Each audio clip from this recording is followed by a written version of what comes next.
Las renovables, la eólica y la fotovoltaica no fueron culpables del apagón, pero hace falta prorrogar la vida de las nucleares. Es lo que han defendido los máximos responsables de Naturgy, Iberdrola y Endesa en un foro en el que también ha estado la presidenta, lo hemos visto, de Red Eléctrica. Enseguida, los detalles. El Banco de España elegirá en un concurso internacional al sustituto del economista jefe Ángel Gavilán, que ayer anunció que se marcha en medio de rumores de discrepancias internas. El gobernador Escrivá asegura que se va porque necesita un cambio de rumbo profesional. Día señalado para las criptomonedas hoy. El Bitcoin rompe su techo en $111.000 y Donald Trump reúne en una polémica cena exclusiva en su club de golf a más de 200 inversores de su meme coin. Los demócratas califican el evento de descarado acto de corrupción. La subida del interés de la deuda, en especial del bono de Estados Unidos, y los malos datos de compras de empresas europeas pasan factura a las bolsas del viejo continente, con caídas de hasta el 1% en Europa. El IBEX, más moderado, ha estado toda la mañana peleando por esos 14.300 puntos que todavía sujeta. Veremos cómo cierra. En Wall Street, signo mixto.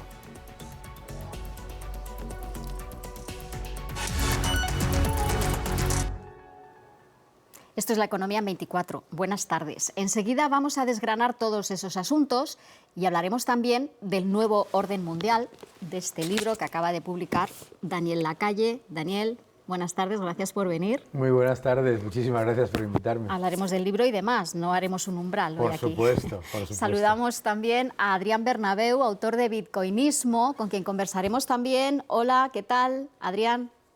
Muy buenas, gracias por invitarme, Inma. Hablaremos de ese récord del Bitcoin y también de esa polémica cena de Trump con los inversores de su moneda digital. Pero antes de nada, vamos a empezar por lo del apagón, por lo que se va sabiendo y lo que no, más bien esto último, por ese foro del diario Expansión, donde se han escuchado hoy las versiones y opiniones de los presidentes, de la presidenta de Red Eléctrica, Beatriz Corredor, y de los máximos responsables de las grandes compañías del sector. Las principales eléctricas de España, Iberdrola, Naturgy y Endesa, coinciden. El apagón fue el resultado de varias situaciones y no una única causa. Hay bastante acuerdo en que las renovables en sí no son el problema y destacan que gracias a ellas el precio de la luz es más barato, pero también subrayan que hay que repensar el sistema. Ahora tenemos muchísimas renovables conectadas en 66 kilovoltios, etcétera, que en determinados momentos inyectan hacia arriba, hacia más tensión. Bueno, esto crea absolutamente distorsiones en el sistema. El problema no son las renovables. Las renovables están siendo la solución para una transición energética que está ejecutando todo el mundo. No culpan a las renovables, pero coinciden en que hay que mantener las centrales nucleares. Creen que si el día del apagón hubieran estado todas en funcionamiento, el problema no hubiera sido tan grave y piden que se revisen los impuestos que soportan las centrales porque desincentivan su actividad.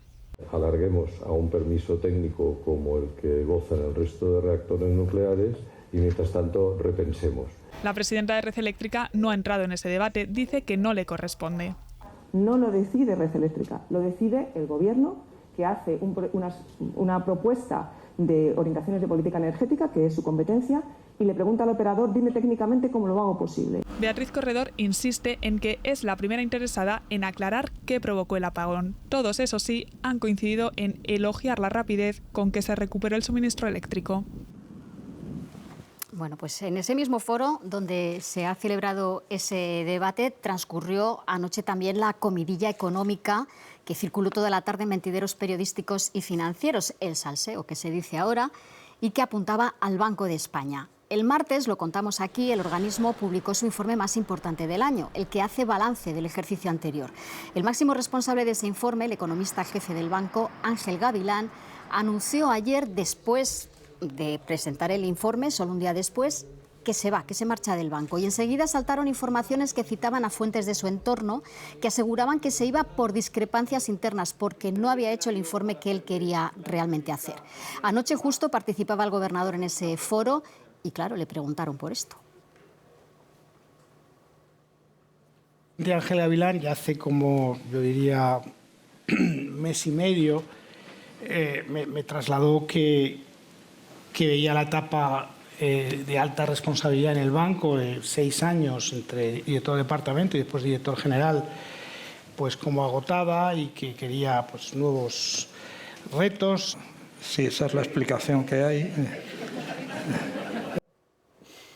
Hubo algunas risas después de la explicación. Escrivá aclaró que la marcha de Gavilán, que no dejará la entidad hasta mediados del mes que viene, se ha hecho pública porque su sustituto se va a elegir por primera vez en una convocatoria abierta a la que esperan que concurran algunos de los mejores economistas del mundo. Todos los gobernadores anteriores a mí han nombrado directamente al director general de Economía, al economista jefe del banco, y yo por primera vez no va a ser así. Mejora la calidad institucional del banco si los puestos del máximo nivel se accede por procesos abiertos, reglados y con paneles externos.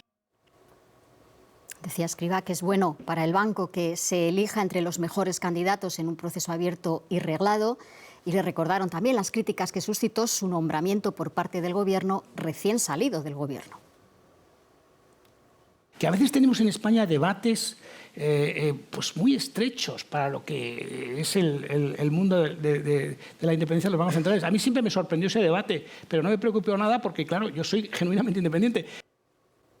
Bueno, el puesto de economista jefe del Banco de España se decidirá en un concurso. Yo no sé si a Daniel Lacalle, que es economista, en algún momento le podría interesar. Bajo ningún concepto. Primero porque el subterfugio de ese concurso abierto es más que conocido, igual que la famosa consulta pública por la OPA del BBV, etcétera.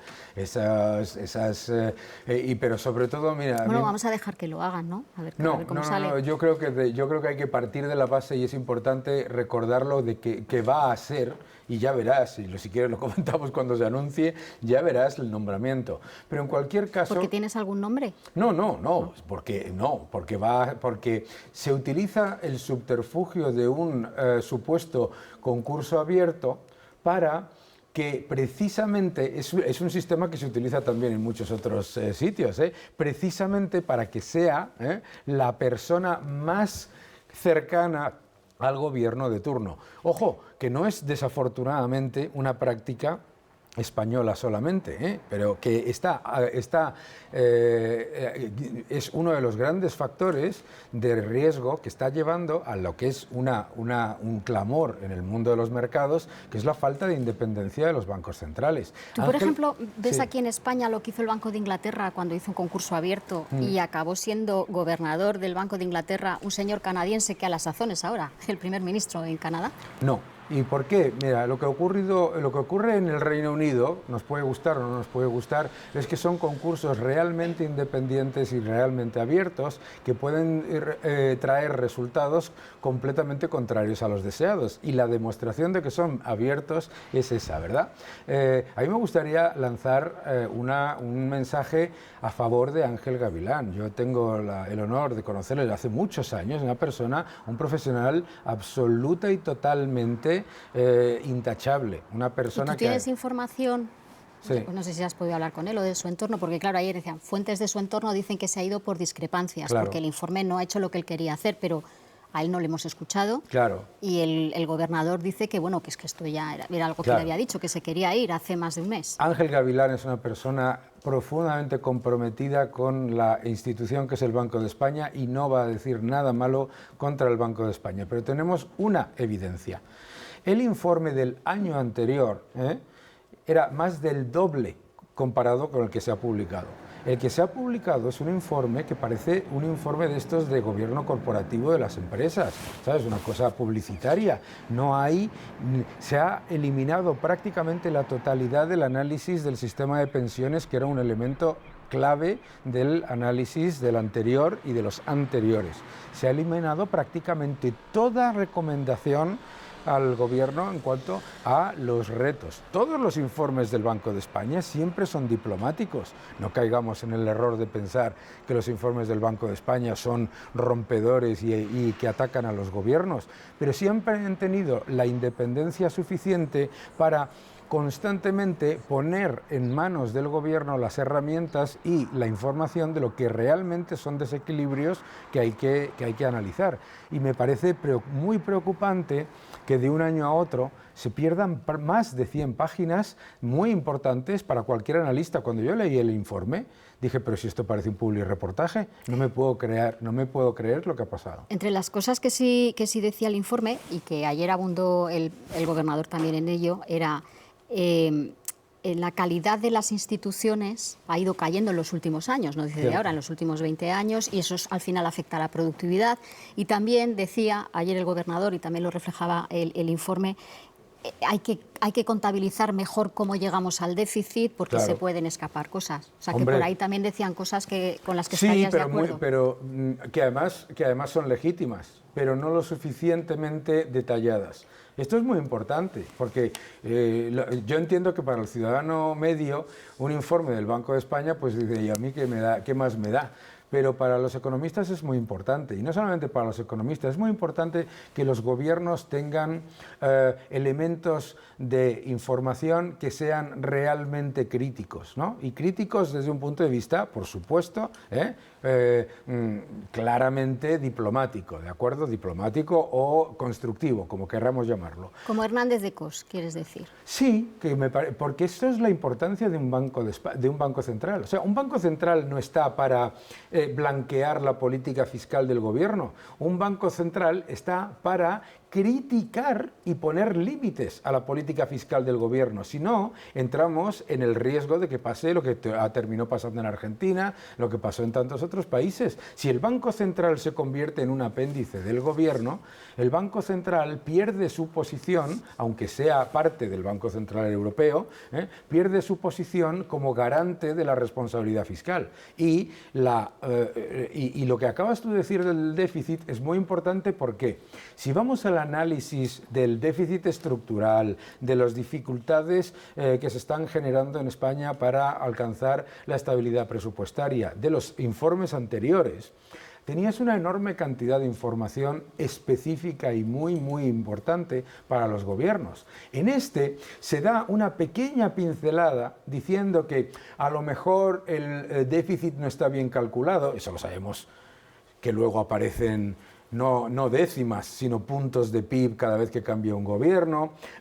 Nos encontramos con una manera de calcular el déficit. Es que esto es muy importante. El déficit no se calcula como se debería calcular, que es cuánto se gasta menos cuánto se ingresa. El déficit se calcula con respecto a una cosa que se llama el protocolo de déficit excesivo, que da una enorme laxitud y una enorme capacidad a los gobiernos para buscar diferentes opciones. Es muy importante, por lo tanto, que ese capítulo hubiese sido tan prolongado como en los otros informes. A mí me parece extremadamente preocupante y quiero volver a lanzar el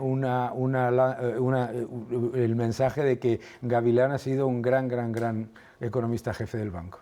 Bueno, veremos cómo evoluciona ese tema en el Banco de España. De la energía, que es una de tus especialidades, y sobre el apagón, dices en uno de los epígrafes del libro, la energía crea imperios y los destruye. ¿Y ahora en qué estamos? ¿En que los crea o en que los destruye? En la Unión Europea estamos ante el riesgo de destruirlo. La política energética tiene que estar centrada en 3 factores, en cualquier país. La seguridad de suministro, es decir, la energía tiene que ser abundante, la energía tiene que ser competitiva y la energía tiene que ser lo más cercana al país en cuanto a su producción posible, ¿de acuerdo? Con unas políticas en las que se ha ideologizado la energía, que es algo que no tiene ningún sentido. Fíjate que en Francia la nuclear es de izquierdas y en España parece como si la nuclear fuera de derechas, nunca lo he entendido, ¿verdad? Pero, ¿qué es lo que ha ocurrido? Lo que ha ocurrido es que se ha impuesto un mix energético que es volátil, intermitente, que genera los apagones, porque no hemos tenido solo uno, este ha sido el gran apagón. Hemos tenido apagones y cortes de suministro a la industria durante varias ocasiones. Y genera también una dependencia mucho mayor de las fuentes de energía del exterior. No podemos olvidar que la Unión Europea en el año 2024 importó más gas natural licuado ruso que jamás en su historia. En estos días después del apagón hemos ido aprendiendo muchísimo de cómo funciona el sistema eléctrico. Y un poco la conclusión a la que llegamos es, y lo han dicho los propios dirigentes de las eléctricas, ¿no? Las renovables, la eólica y la fotovoltaica, son buenas, son necesarias, son mucho más baratas, nos van a hacer más competitivos, pero necesitamos unos sistemas que nos ayuden a estabilizar eso. Y luego está el debate de, bueno, hay que prolongar las nucleares, porque mientras conseguimos esto, pues para que no nos vuelva a pasar el apagón, pedimos. Y luego está quién paga el coste de mantenerlos, que ese es el debate importante ahora, porque la propia vicepresidenta Agesen ha dicho que igual si eso se sustenta, el Gobierno se puede replantear.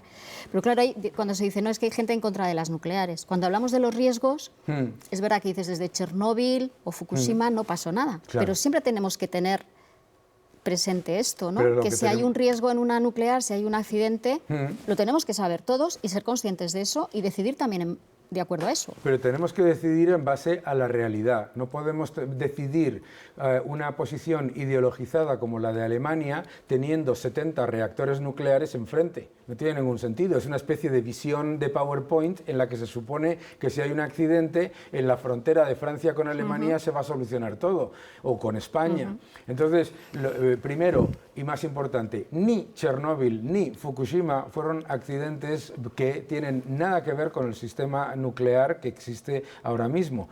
Uno es un maremoto, uno es el resultado de un maremoto, Fukushima, y el otro es el resultado de la planificación centralizada y la decisión política de mentir por parte de un régimen totalitario y autoritario como era la Unión Soviética. Nada que ver con la parte técnica de la energía nuclear. Eso por un lado. Por otro lado, es que la importancia que entiende Estados Unidos, que entiende China, que entienden todos los países, tienes que tener energías renovables, por supuesto, como tú bien decías, las energías renovables son estupendas dentro de un mix equilibrado, pero las energías renovables son volátiles e intermitentes, eso es incuestionable. Y las baterías que nos están intentando dar como solución todavía no son una solución, ni lo van a ser a medio plazo, porque tienen una independencia de unas 2 horas más o menos. Entonces lo que tenemos que ser conscientes es que las renovables, el mix ganador es renovables más hidráulica y nuclear que dan estabilidad y tensión e inercia, al sistema, y luego por supuesto necesitas gas natural como respaldo. Y lo vas a necesitar porque incluso en ese mix vas a tener picos de demanda en los que vas a tener que importar gas natural. Eso lo entienden en todos lados, ¿no? En el momento en el que eliminas energía de base, lo que es la nuclear, la hidráulica, etcétera, en el momento en el que haces eso, lo que estás haciendo es conseguir lo contrario de lo que intentas buscar. Y tienes un apagón, como ha pasado en España, y tienes que hacer 2 cosas. Fíjate qué curioso. Importar muchísima más energía nuclear de Francia a un precio mucho más caro y quemar muchísimo más gas. Hombre, yo creo que... Y lo de Alemania ya es mejor ni comentarlo, porque es que eso es un récord histórico de equivocarse. Consumir mucho más carbón, tanto que tuvieron que cambiar en la matriz energética y poner carbón y lignito para que no quedase tan mal, que es lo mismo, ¿entiendes? Lo que quiero decir es que hay que dejar de ideologizar la energía. Yo viajo a China, viajo a Estados Unidos, escucho a la gente hablar sobre energía, hablan de seguridad de suministro, competitividad y el mayor nivel de independencia tecnológica. Bueno, como se nos va el tiempo, y ahora China y Estados Unidos, y de eso va un poco, ¿no? Bueno, un poco, no, mucho, tu libro, ¿no? El nuevo orden mundial, que por cierto, el nuevo orden económico mundial, y luego el subtítulo es Estados Unidos, China, Europa y el descontento global. Yo voy a titular, el descontento. ¿Por qué el descontento? ¿Por qué el descontento? El descontento porque desde fundamentalmente 2008, la decisión consciente y constante de gobiernos y bancos centrales para atender a los retos económicos ha sido aumentar masivamente la cantidad de dinero y disparar el gasto público y disparar el peso de los gobiernos en la economía, generando un efecto de inflación y de pérdida de poder adquisitivo de los ciudadanos, empobrecimiento de la clase media, pérdida de poder de crecimiento de las pymes y además un aumento brutal de la carga fiscal. general. Por lo tanto, en general, un empobrecimiento de la parte media, la que genera bueno, pues el progreso y la capacidad de mejorar. ¿Qué es lo que ocurre? Que el descontento que se ha generado, que es muy importante, en muchos casos y en muchos países se ha decidido ignorarlo, vetarlo o cancelarlo. Y eso ha generado una enorme reacción que es momento de recuperar unas políticas económicas que no estén constantemente orientadas a disfrazar los desequilibrios de estados que se han convertido en gastadores y no en administradores. Ponme un ejemplo. Hombre, lo tenemos en España, pero vamos, el ejemplo es el de Estados Unidos. Fíjate, en 4 años, con la administración Biden, el gasto público aumentó en más de 2 billones por encima del extraordinario de la época del COVID. Se aumentó masivamente la inflación, la gente perdió un enorme nivel de poder adquisitivo, la clase media sufrió mucho, se suben los impuestos y se dispara el gasto político. ¿Y lo que está haciendo Trump ahora es la solución?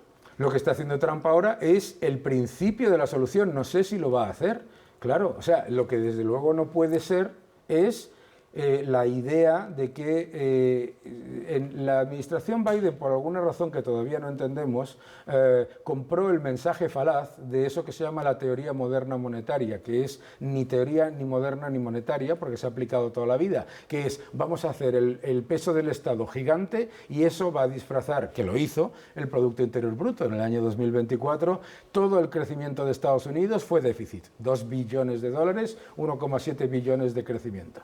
Entonces, ¿qué es lo que ocurre? Hay una reacción. ¿Será la administración Trump la que le ponga el cascabel al gasto público y empiece a recuperar una economía para el sector privado y no para disfrazar las cifras agregadas? El secretario de Estado, Scott Bessent, que es un historiador económico y además es un gestor de fondos, claramente tiene un plan, yo creo, que puede ser positivo, pero claro, le van a echar la culpa de apagar las luces después del escándalo y del exceso de los previos 4 años. Y debo decir, los 4 años en los que durante la administración Trump, en el año 2020, ¿qué es lo que ocurrió? Que cayeron en la trampa de disparar también el gasto público, cosa que generó después un desequilibrio, y en el año 2021, con la economía ya reabierta, lo único que se le ocurrió a la administración Biden fue multiplicarlo.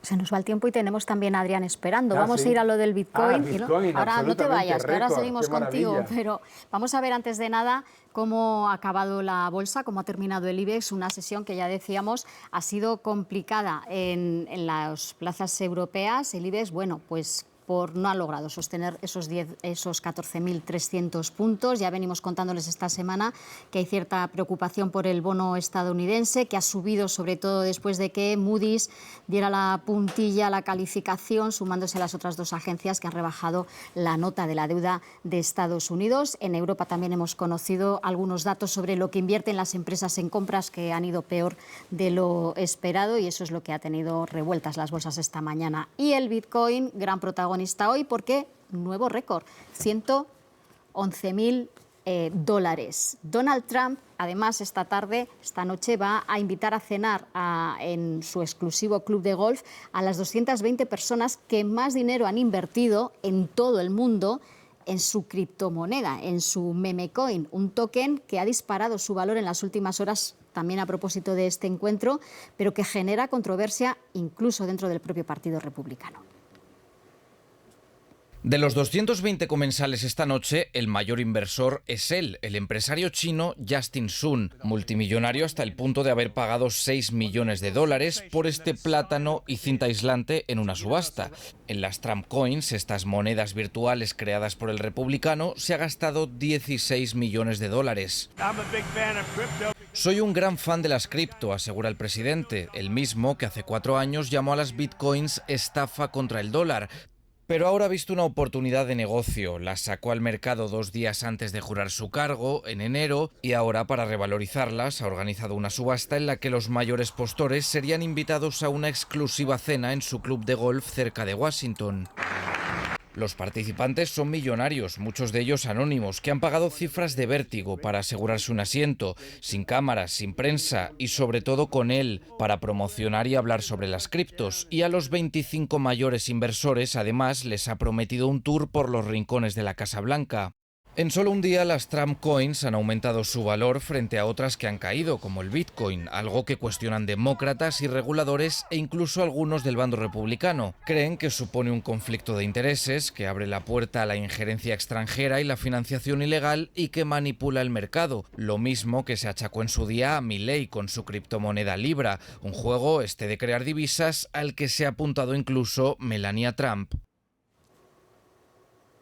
Bueno, el Bitcoin se disparó cuando Trump llegó a la Casa Blanca porque se entendía que iba a apoyar muchísimo las criptomonedas. Luego hubo una cierta decepción, empezó a bajar, pero hoy, Adrián Bernabeu, buenas tardes de nuevo, lo tenemos en $111.000 máximo, récord hasta la fecha. Vamos a aclarar, Adrián, que tú eres un apóstol del Bitcoin, pero no tanto para especular, para invertir, sino que eres uno de los convencidos de que esto va a ser la moneda del futuro sí o sí, ¿no? ¿Es así?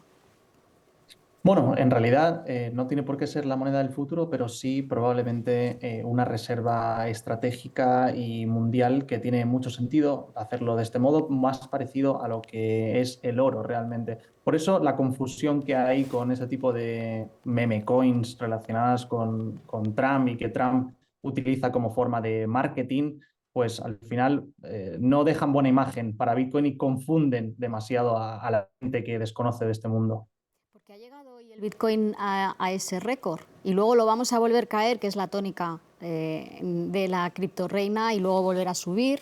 ¿Por qué ha subido hoy, volver a caer y hasta cuánto podemos verla subir?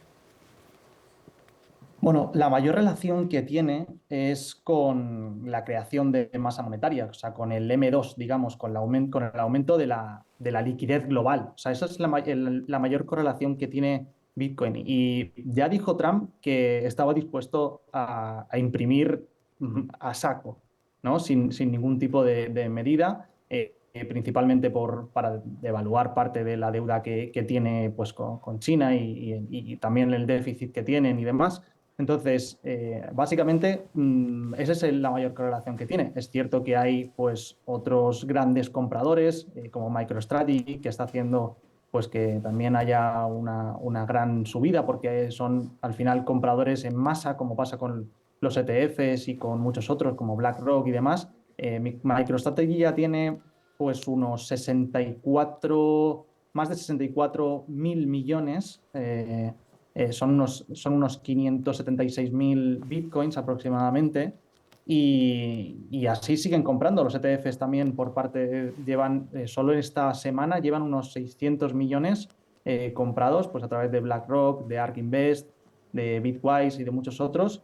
Pero como digo, la mayor correlación que tiene Bitcoin es el aumento de la liquidez global, o sea, la creación de masa monetaria. Y así seguirá subiendo hasta que esto sea así, y no tiene pinta de que vaya a cambiar. Es cierto que hoy justo es un día muy especial porque da la casualidad de que se une este máximo histórico con un hito que es el Pizza Day. O sea, hace 15 años un tipo llamado László en 2010 pagó justo 10.000 bitcoins por 2 pizzas. Es un programador de Florida y es muy conocido porque básicamente este hito unió por primera vez la paridad del dólar con Bitcoin. Y en ese caso, en ese momento, ese 22 de mayo de 2010, fueron unos $40 por esas 2 pizzas, y ahora estamos hablando que esas pizzas valen pues más de 1.000 millones.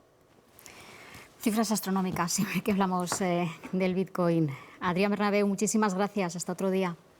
Gracias por invitarme y enhorabuena a Daniel por su nuevo libro. Gracias. Bueno, Daniel, lo del Bitcoin supongo que te parece fantástico que suba, ¿no? Yo me ha parecido absolutamente maravilloso escuchar a Adrián, porque da gusto escuchar a gente que entiende qué es esto, ¿no? Lo que está mostrando el Bitcoin es exclusivamente lo que muestro yo en este libro, es ese exceso absolutamente desproporcionado por parte de los estados, fundamentalmente los estados desarrollados, en la creación de dinero artificial. ¿Y qué es eso de la creación de dinero artificial? Porque la gente ¿Lo piensa... que hace Trump con su memecoin? No, porque eso no es creación de dinero. Eso es importantísimo. Bueno, para él sí. Tampoco, porque no puede venderlo. Muy importante todo esto, porque fíjate, la crítica que hacen los demócratas es que junta a unos inversores en su club de golf y les invita, y que eso es como corrupción. ¿Tú has ido alguna vez a una de las cenas que hace el Partido Demócrata para escuchar a sus líderes? Pero no. 15.000, 20.000 dólares. Kamala Harris acaba de hacer una presentación en un sitio donde... Pero entonces los 18 millones de dólares que, por ejemplo, ha puesto uno de los millonarios chinos que va a la cena, sí. ¿eso dónde va? Hombre, eso dónde va, obviamente, si tú has sacado un activo, eso no va a tu cuenta. No hace 18 millones de dólares más rico a Donald Trump, bajo ningún concepto. Igual que si yo soy el CEO de mi empresa, que lo soy, y yo emito un bono, no me hago rico por ese bono. Eso lo puede entender todo el mundo. Pero yo creo que es muy importante entender qué es lo que significan las criptomonedas. Los memcoins son otra cosa. Las criptomonedas, y en particular el Bitcoin, que está completamente fuera del resto, porque ya es reserva de valor, como ha explicado, unidad de medida y método de pago generalmente aceptado, pues puedes sacar Bitcoin en cualquier Walgreens de Arizona o en México, en un cajero. ¿Qué es lo que nos están demostrando? Que se está perdiendo, y esta es la clave de lo que yo digo, se está perdiendo la confianza en las monedas estatales de los países desarrollados, y por eso se disparan las rentabilidades exigidas de los bonos, no de Estados Unidos, de Japón, de Alemania, de Reino Unido y de las economías similares. Hasta aquí. Hasta aquí hemos llegado. El tiempo no lo puedo estirar todavía, ya Muchísimas me gustaría. gracias. Daniel Lacalle, muchas gracias. Hasta otro día. Por cierto, vamos a acabar hoy con una música, sabes que aquí siempre acabamos con algo de música, que creo que te va a gustar. Qué maravilla. Un rap que contrapone la visión liberal, como la que tiene Daniel Lacalle, con una más de intervención del Estado, la que tenía Keynes. Miren. No, it's the animal spirits. John Maynard Keynes wrote the book on modern macro, the man you need when the economy's off track. Depression, recession, now your question's in session. Have a seat and I'll school you in one simple lesson. Boom, 1929, the big crash. We didn't bounce back, economy's in the trash. Persistent unemployment, the result of sticky wages. Waiting for recovery, that's outrageous. I had a real plan, any fool can understand. The advice real simple, boost aggregate demand. CIG altogether gets to Y. Keep that total growing, watch the economy fly. We've been going back and forth for a century. I want to steer markets, I want them set free. There's a boom and bust cycle and good reason to fear it. Play low interest rates. No, it's the animal spirit. You see, it's all about spending. Hear the register cha-ching. Circular flow, the dough is everything. So if that flow is getting low, doesn't matter the reason. We need more government spending. Now it's stimulus season, so forget about saving. Get it straight out of your head. Like I said, in the long run, we're all dead. Savings is destruction, that's the paradox of thrift. Don't keep money in your pocket or that growth will never lift. Because business is driven by the animal spirits, the bull and the bear, and there's reasons to fear its effects on capital investment, income, and growth. That's why the state should fill the gap with stimulus, both the monetary and the fiscal. They're equally correct. Public works, digging ditches, war has the same effect. Even a broken window helps the glass man have some wealth. The multiplier driving higher the economy's health. And if the central bank's interest rate policy tanks, a liquidity trap, that new money stuck in the banks. Deficits could be the cure you've been looking for. Let the spending soar, now that you know the score. My general theory's made quite an impression. Revolution. A transformed